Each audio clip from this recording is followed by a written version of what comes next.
Okay, so let's unpack this. Big news out from PepsiCo. They just dropped their Q2 2025 earnings. Yeah, and they really beat expectations, didn't they? Both on earnings per share and revenue. Exactly.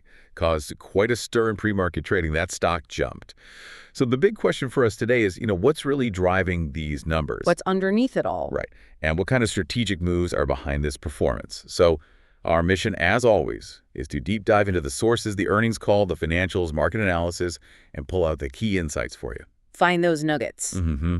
Here's where it gets really interesting. Let's kick off with those specific numbers, the ones that really grab attention. Okay. So Q2 2025 EPS came in at $2.12. That's quite a bit higher than the $2.03 analysts were forecasting. Yeah, solid beat there. And revenue, Yeah. $22.73 billion.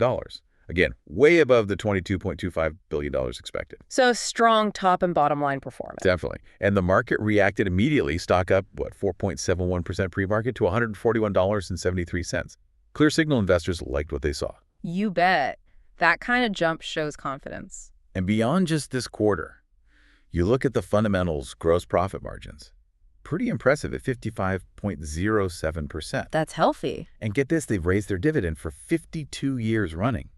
52. Wow. That's consistency. That tells you a lot about financial stability. It really does. Yeah. And interestingly, the stock was trading near its 52-week low before this news.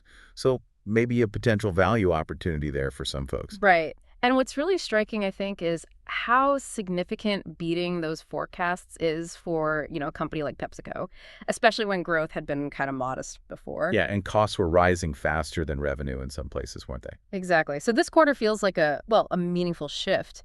And that dividend streak, those profit margins, they're not just numbers on a page. They really show the underlying strength. Mm-hmm. Explains that investor confidence. Now, they did mention that $1.86 billion impairment charge. Right, for Rockstar and B and Cherry. What does that actually mean? Basically, they had to write down the value of those brands on their books.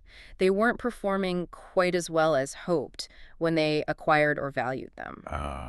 But, and this is the key point, even with that charge, their core business performance still looked really solid. So the underlying engine is still running well. Okay, so if the financials look strong, we got to ask, what are they actually doing operationally? Right, what's the strategy behind the numbers? Well, they're talking up some pretty significant productivity initiatives, like projecting a 70% increase in the second half of the year across the whole company. 70%. That's ambitious. It sounds huge. And it's not just they've closed 2 plants, they're boosting efficiency in others, even shut down some production lines temporarily. Oh, interesting. So real operational changes. Yeah, but they made a point of saying they can bring those lines back if demand picks up. So flexibility there. And then there's this One North America integration. It sounds fascinating trying to get Frito-Lay and PepsiCo Beverages North America, these 2 giants, almost $30 billion businesses each, to work more closely together. Synergy, right. Optimizing costs, especially for things like serving rural areas or small stores, that can be complex logistically. Makes sense. And it's not just cutting costs, right? They're also investing in new products, expanding that permissible snacks portfolio. Yeah, the healthier options. And launching new protein drinks. Okay, let's dig into that a bit. That 70% productivity target, the CEO, Ramon Laguarta, he framed it as a multi-year horizon thing. So not just a quick fix. Exactly. It's about investing in tech, AI, data, building long-term efficiency, finding new growth areas. It's not just about slashing costs this year. Right, longer game. And that One North America idea, it's a big bet on leveraging their combined scale. The goal, they said, is to become a lower cost and better performing business over the next 3 to 4 years. So patience is needed there too. Definitely. Now, on the products, that permissible snacks category, it's already huge for them, over $2 billion. Brands you probably know, like Sun Chips, Popcorners. Oh, yes, CK2. CK, exactly. And they relaunched the Simply line.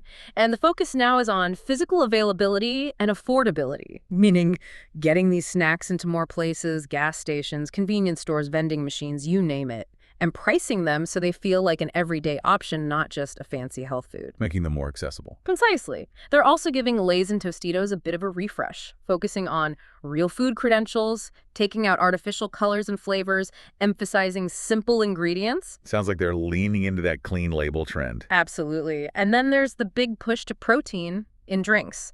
They're promising superior propositions coming later this year and early next. What makes them superior? Well, the pitch is no artificial stuff and great tasting. We'll have to see, obviously. But it all fits this bigger picture, this consumer-centric approach. Following the customer. Right. They're seeing people want healthier options, cleaner ingredients, better portion control. Apparently, over 60% of their U.S. food volume is already in those smaller formats. Yeah, 60%. That's a lot. Okay, so that consumer focus seems smart. How's it playing out globally? Pretty well, actually. International markets showed strong momentum, 6% organic revenue growth in Q2. And organic means stripping out acquisitions and currency effects, right? Just the core growth. Exactly. It gives you a clearer picture. And this was the 17th straight quarter of mid-single digit or better organic growth internationally. 17 quarters. That's impressive consistency. Any standout regions? Yeah, they called out Latin America and India specifically. India apparently had double-digit growth. Nice. But it wasn't all smooth sailing, was it? North America had some issues. Yeah, a bit of a mixed bag there. Pepsi Foods North America, that's mostly Frito-Lay snacks, their organic revenue was actually down 2%. So are people cutting back on chips? Or trading down? It suggests maybe some pressure there, yeah. Yeah. Consumers possibly tightening their belts, but contrast that with PepsiCo Beverages North America. The drink side. Right. They saw 1% organic revenue growth and their volume trends improved. So a more positive story on beverages in North America. And it's really interesting that international business, it's become a real success story for them. They see it as a huge growth opportunity. And it's adding to profits now, too. You said accretive. Exactly. It's boosting the overall company profitability. Their strategy there seems to focus on three main things for beverages. No sugar colas, like Pepsi Zero Sugar. Gaining share globally, they said. Yep. Then energy drink Sting is a big one. They're even sponsoring Formula One with it now. Ah. And third is hydration, so Gatorade and similar drinks. Makes sense. So back in North America, how are they trying to fix that weaker Frito-Lay performance? They talked about granular investments in value, which sounds like, very targeted price adjustments or specific promotions. Not just blanket discounts. Right. And rebalancing promotional depths and frequencies. Basically, rethinking how they do deals to offer better everyday prices rather than just deep short-term discounts. I see. Plus, they're pushing the away-from-home business hard. Sales to restaurants, stadiums, vending machines, that's usually a higher margin channel for them. Ah, okay. More profitable sales. Yeah. And on the beverage side, PBNA, things look better. The main Pepsi brand is gaining share in sodas. Propel Water is still booming, looking like it'll top $1 billion in retail sales this year. $1 billion for Propel, wow. Yeah, and remember that Poppi acquisition, that prebiotic soda? Oh yeah, the trendy one? Right. That shows they're strategically targeting younger drinkers with these newer, sort of modern soda options. So looking forward then, what's the outlook?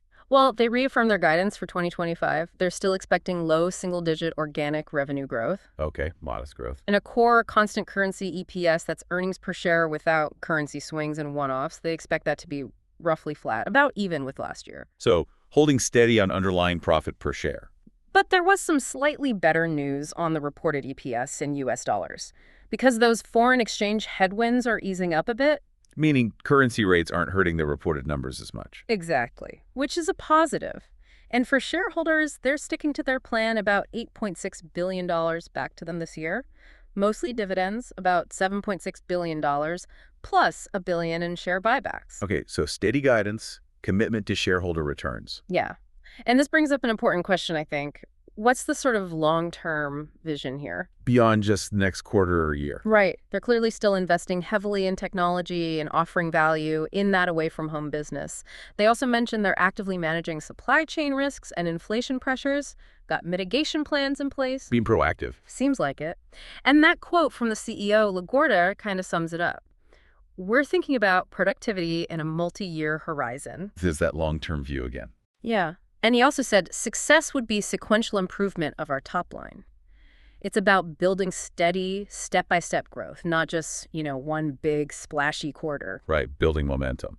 Well, that was a really thorough look. We've covered a lot PepsiCo's strong Q2 beat, those aggressive productivity plans. The strategic shifts towards permissible snacks and protein. And that big push into the away-from-home market, it really makes you think. As consumer lifestyles keep changing, more eating and drinking on the go, more demand for healthier The stuff. whole landscape is shifting. Exactly. So is PepsiCo's deep dive into these specific areas permissible? Protein, away from home? Is this just about winning the next quarter, or is it something bigger?